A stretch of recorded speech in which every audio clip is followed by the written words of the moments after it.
Let's mic Rajasthan news. नमस्कार, मैं अरिंदम।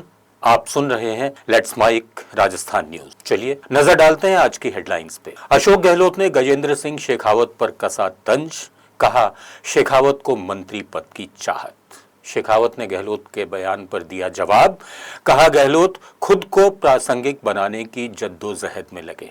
सतीश पूनिया का कांग्रेस पर हमला, वोट बैंक की राजनीति के लगाए आरोप। और मदन राठौड़ की अशोक गहलोत को सलाह, कहा पार्टी के अंदरूनी कलह पर पहले ध्यान दो। पूर्व मुख्यमंत्री अशोक गहलोत ने केंद्रीय मंत्री गजेंद्र सिंह शेखावत पर टिप्पणी करते हुए कहा कि गजेंद्र सिंह शेखावत तो घबराया हुआ आदमी है, उसे खुद नहीं मालूम कि वो कब तक मंत्री रहेगा, उसे अपने मंत्री पद की चिंता करनी चाहिए। शेखावत को दूसरों पर टिप्पणी करने के बजाय अपने राजनीतिक भविष्य और मंत्री पद बचाने पर ध्यान देना चाहिए। उनको चाहिए अपना मंत्री पद बचाए, वो ऐसा नहीं छुट्टी हो जाए वहाँ पर। उसके जो कारनामे थे वो क्या संजीवनी के, वो आज कोई हाईकोर्ट दिल्ली में नहीं मिली उसको। हाईकोर्ट ने थे कहा भाई जब पुलिस बदल गई, सरकार बदल गई, एसओजी ने रिपोर्ट नहीं दे दी है, फिर बनता ही नहीं है। अरे हमने 22 महीने लगाए, हमने 22 महीने लगा के एफएसएल रिपोर्ट होती है उसकी भी, जिसमें अनेकों चार्ट अकाउंटेंट को शामिल करके टेक्निकल रिपोर्ट बनवाई हम लोगों ने, इसलिए उनको अरेस्ट नहीं किया हम लोगों ने। हम गलत काम कभी नहीं करते हैं। केंद्रीय मंत्री गजेंद्र सिंह शेखावत ने पूर्व मुख्यमंत्री अशोक गहलोत के हालिया बयान पर पलटवार करते हुए कहा कि गहलोत खुद को राजनीतिक रूप से प्रासंगिक बनाए रखने के लिए लगातार संघर्ष कर रहे हैं। गहलोत सार्वजनिक रूप से खुद को गांधीवादी बताते हैं, लेकिन उनका राजनीतिक व्यवहार सबके सामने है। को प्रासंगिक बनाए रखने के लिए प्रासंगिकता का संघर्ष कर रहे हैं। मैंने देखा था, उन्होंने कहा है कि अपनी लाइन को लंबा करना चाहिए, और मुझे और करनी में हमेशा चारित्रिक रूप से हमेशा ही जो है विरोधाभास रहा है। वो अपने आप को गांधीवादी दिखाते हैं और किस तरह के आचरण व्यवहार करते हैं वो हम सब जानते हैं। इसके अतिरिक्त उन्होंने राजनीतिक रूप से कि लाइन लंबी करनी चाहिए ऐसा कहा है, लेकिन हर लंबी राजस्थान का इतिहास गवाह है, राजस्थान का राजनीतिक इतिहास गवाह है, राजस्थान की कांग्रेस पार्टी का भी इतिहास गवाह है। हर उस कार्यकर्ता जिसने अपनी लाइन को थोड़ा भी लंबा करने की कोशिश की होगी, उस लाइन को पुरजोर ताकत के साथ में उन्होंने छोटा करने की हमेशा कोशिश की, उसको मिटाने की हमेशा कोशिश की है। मैंने तो उस दिन भी कहा था, एएनआई के साथ बातचीत में भी कहा, दूसरे मीडिया के साथियों को भी कहा कि मुझे लगता है कि सचिन पायलट साहब को कांग्रेस पार्टी कोई न कोई नई जिम्मेदारी देना ऐसा कंसिडर कर रही है, इसलिए ये छटपटाहट है। और ऐसी छटपटाहट हमेशा उनकी हर ऐसे मौके पर आती रहती है, वो जिन को बोतल से बाहर निकालते हैं। राजस्थान से भाजपा के राज्यसभा उम्मीदवार सतीश पूनिया ने जयपुर में मीडिया से बातचीत के दौरान कांग्रेस और नेहरू गांधी परिवार पर जमकर निशाना साधा। उन्होंने कहा कि कांग्रेस ने लंबे समय तक सत्ता में रहने के बावजूद देश को सिर्फ तुष्टीकरण और वोट बैंक की राजनीति दी है। पूनिया ने अशोक गहलोत के हालिया बयानों को कांग्रेस की बौखलाहट करार देते हुए कहा कि जनता कांग्रेस को नकार चुकी है। उन्होंने आरोप लगाया कि कांग्रेस देश, सनातन और लोकतांत्रिक संस्थाओं को बदनाम करने की राजनीति कर रही है। देखिए, इस देश में 55 वर्षों तक राज करने के बावजूद भी कांग्रेस पार्टी ने देश को कुछ दिया नहीं, केवल दिया नेहरू गांधी खानदान, और उन्होंने इस देश को लूट का बाजार बना दिया था। इस देश में तुष्टीकरण और वोट बैंक की राजनीति की जड़ कांग्रेस पार्टी और नेहरू गांधी खानदान है। मुझे लगता है कि उनके पापों की सजा भारत की जनता ने अनेक अवसरों पर दिया। 77 उसका उदाहरण है, 99 उसका उदाहरण है जब वाजपेयी जी की सरकार आई, और 2014 में जो राजनीतिक क्रांति नरेंद्र मोदी जी के नेतृत्व में हुई, मुझे लगता है कि भारत की जनता ने वो मैंडेट अराजकता के खिलाफ, भ्रष्टाचार के खिलाफ, जातिवाद के खिलाफ, तुष्टीकरण के खिलाफ दिया था।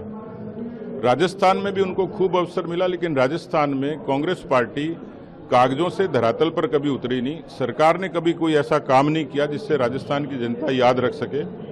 मुझे लगता है कि देश की प्रदेश की जनता बदली, कांग्रेस पार्टी को सत्ता से बाहर किया और उनको नीति से और व्यवहार से और सत्ता से जनता ने नकार दिया। अब कांग्रेस पार्टी का जो भी खेल बचा है, देश को बदनाम करने का, सनातन को और हिंदुत्व को बदनाम करने का, और देश की चुनी हुई लोकतांत्रिक सरकार और उनके प्रधानमंत्री से लेकर तमाम लोगों पर इस देश के लोकतंत्र को बदनाम करने का काम किया। अशोक गहलोत जी का बयान कांग्रेस के उसी बौखलाहट का नतीजा है। भाजपा अध्यक्ष मदन राठौड़ ने अशोक गहलोत द्वारा केंद्रीय मंत्री गजेंद्र सिंह शेखावत पर लगाए गए आरोपों को बेबुनियाद बताया है। उन्होंने कहा कि गहलोत को भाजपा नेताओं पर टिप्पणी करने के बजाय अपनी पार्टी के अंदरूनी विवादों पर ध्यान देना चाहिए। राठौड़ के इस बयान के बाद राजस्थान की राजनीति में एक बार फिर बयानबाजी तेज हो गई है और सियासी माहौल गर्मा गया है।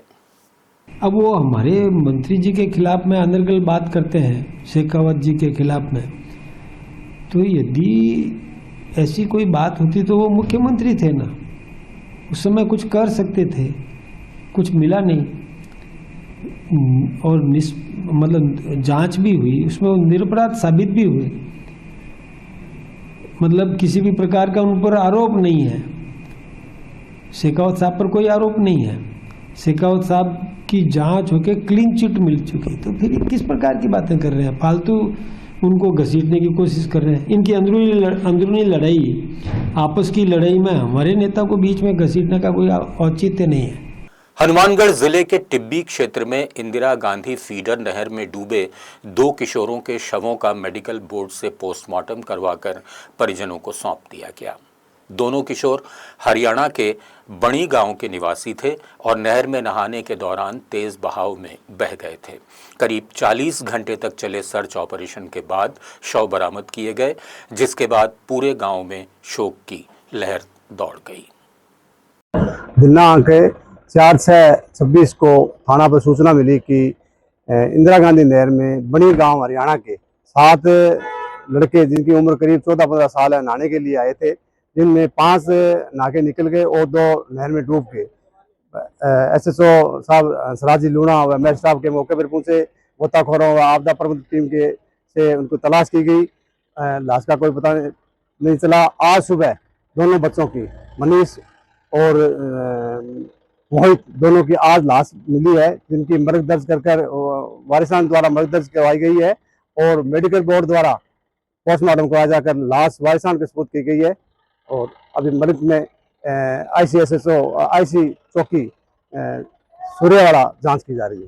मकराना पुलिस ने फर्जी वसीयत तैयार कर मार्बल खदान सहित करोड़ों की संपत्ति हड़पने के मामले में आरोपी फैयाज चौधरी को गिरफ्तार किया है। पुलिस जांच में आरोपी पर लगे धोखाधड़ी और जालसाजी के आरोप सही पाए गए। न्यायालय में पेशी के बाद आरोपी को न्यायिक अभिरक्षा में जेल भेज दिया गया। राज्यसभा सांसद नीरज डांगी को दूसरी बार राज्यसभा उम्मीदवार घोषित किए जाने पर सिरोही जिले के कांग्रेस कार्यकर्ताओं में खुशी की लहर दौड़ गई। जिला कांग्रेस अध्यक्ष लीलाराम गरासिया के नेतृत्व में सैकड़ों कार्यकर्ता जयपुर पहुंचे और डांगी का साफा और माल्यार्पण कर स्वागत किया। नेताओं ने इसे सिरोही जिले के लिए गौरव का विषय बताया।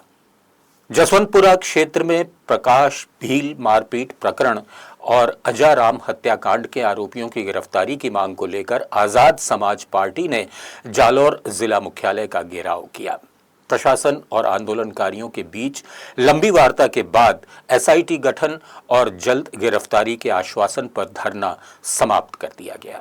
हक मांगते हैं, किसी से भीख मांगते हैं, किसी से भीख मांगते हैं। जोहर का नारा है, भारत देश हमारा है। जोहर का नारा है, भारत देश हमारा है। एक पीर एक कमाल, आदिवासी एक समान। एक पीर एक कमाल, आदिवासी। ये थी अब तक की खबरें।